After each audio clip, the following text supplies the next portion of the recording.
Hi everyone. I wanted to come on and make some Christmas tags. I'm going to use the Cricut printable vinyl. I just got that in the brand new mystery box and I thought I'd make use of it for some Christmas tags.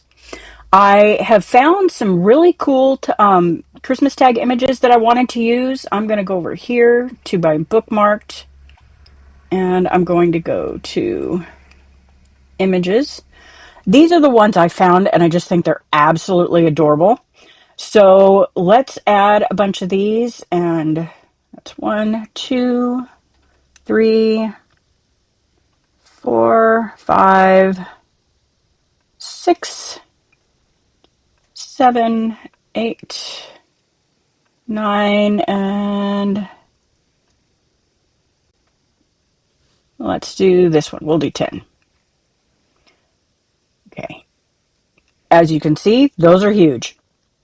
Okay, this back here is my print and cut guide that I created to let me know how big of a space I have to work with as far as print and cut goes. This won't actually print or cut or do any of that. It's just there for sizing reference. Now I'm going to go grab all of these tags and I am going to align and center them so that I can size them together. And I think I'm going to go about 1 3/4 inches wide.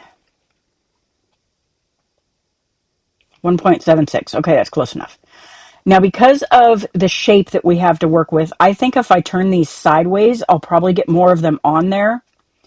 So once again, I'm going to select that whole stack. I'm going to hold my shift key and then I'm going to rotate. Holding the shift key makes it rotate in segment and increments, so it makes it easier to get them to go straight so you don't end up with some wonky rotation. Okay, now I'm going to probably go into these corners and let's see. 1, 2, 3, 4. Okay, I think I can get 5 in here. Let me grab my guide again and get it out of the way. Now what I'm going to do is I'm going to select all 5 of these, and then I'm going to go up here and I'm going to align them left so that they're lined up on this edge. And then I'm going to distribute them vertically. That will change their spacing so that they're spaced all evenly. And then I'm going to group them just so that they don't end up all over the place. Okay, now I'm going to do the same thing with this batch. I'm just going to do my top one and my bottom one. And then I'll just kind of throw these others wherever. And then let's get my guide out of the way. Once again, I'm going to align left, and then I'm going to distribute vertically. And then I'm going to group. Now, if you guys saw this little pink line that keeps popping up, that is your snap to align guide. And that will help you line up things center. Like right now it's showing that I've got my frame centered around my image over here on the left. That is super handy when you're trying to get things aligned evenly. Like, there we go. That one's showing that those are centered. Okay, so it looks like I'm going to get 10 of these to fit. So now I'm going to grab both of them and I'm just going to line them bottom so I make sure that they're straight. And then I'm going to attach them. The reason I'm going to do that is because if I don't, when I go to make it, Design Space is going to twist them and rotate them and do what it wants to try to get the most on the sheet. As a matter of fact, I'll show you. See what it did here? Now there's only 7 on a sheet, and it's put 3 on an extra sheet, which we know from looking at my other screen, we can get all on one. So I want to take both sets of these grouped images, and then I'm going to attach them. Keep in mind, grouping only keeps them together on this canvas screen. It does nothing once you hit make it. Only attach will keep them together, or flatten. I could flatten them and then it would become one simple image. So that would do the same thing in this case.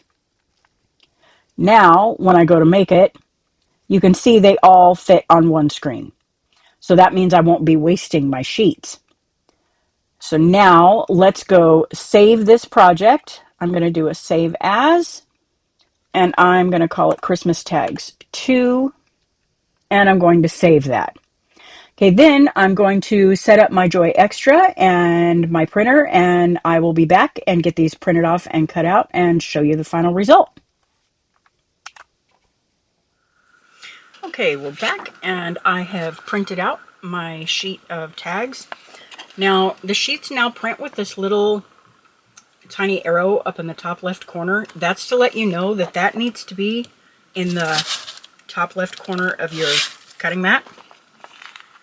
And I like to come just slightly away from the outside border of my grid lines. I want to be able to see that white edge all the way around. And I also like to use my brayer tool to make sure that these all lay flat. And just in case these happen to be a little damp, I don't want to smear my ink, so I'm going to lay a piece of parchment paper over the top. And then I'm going to brayer them down so that I make sure that they're stuck really well to the mat. I'm fairly certain they were dry, but I do that just in case because nothing sucks worse than to have them all smudge. Okay, and then Design Space is telling me to load my material into my machine. Now on the Joy and the Joy Xtra, getting your mat to feed straight is of utmost importance, and the easiest way to do that is I pick the back of my mat up. I come just under, let me scoot this forward so you can see. These little guidelines right here are where your mat needs to go under. I come just under the very edge of those, and then I push fast. That way it grabs the mat nice and even, so it's less likely to curl up the corners of your mat. Or worse, feed it crooked and mess something else up.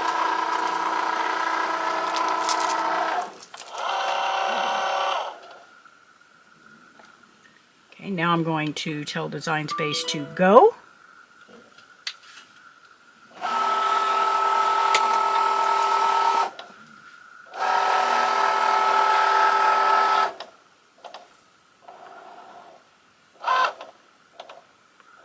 See if I can push that up for you guys just a little bit. I'll get you some better light.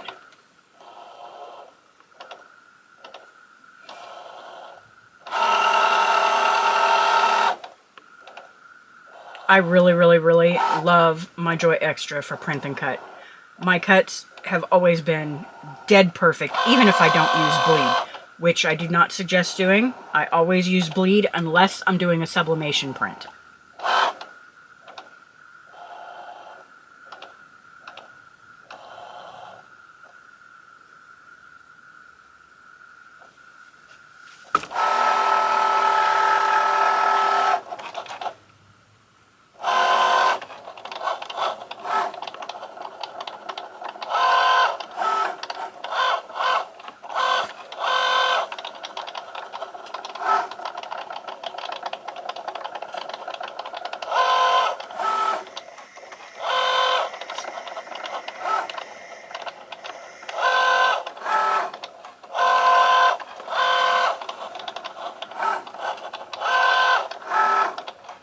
These little tags are just so cute. I really like using a fully adhesive tag on Christmas gifts because that way I don't have to worry about the tag falling off and losing track of what goes to who. Don't ask me how I know that's a problem.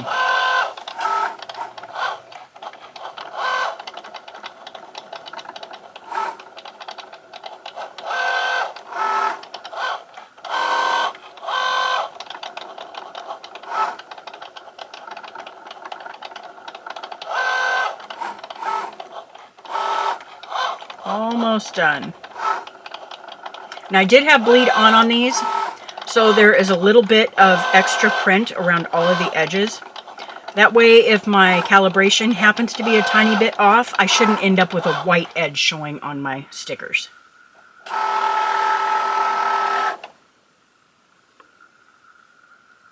Okay, now I'm going to tell Design Space to unload. And I'm going to move my Joy out of the way. Okay, now I like to weed while I'm still stuck to the mat. Doing that helps hold on to my project.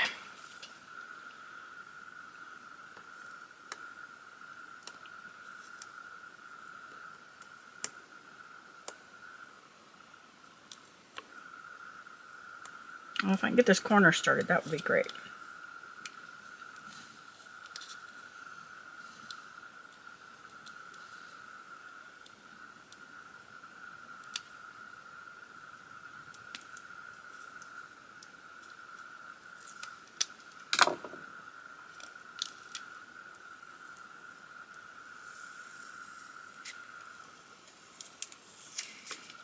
Now if I can get this to not curl up when I peel it off, I'll show you what I mean about the little bit of extra from having bleed on. See, there's just a tiny little bit of ink along these edges. There, you can really see it up here on this corner. That helped to make sure that when I pull all of this edging off, that all of my stickers have color going all the way to the edge.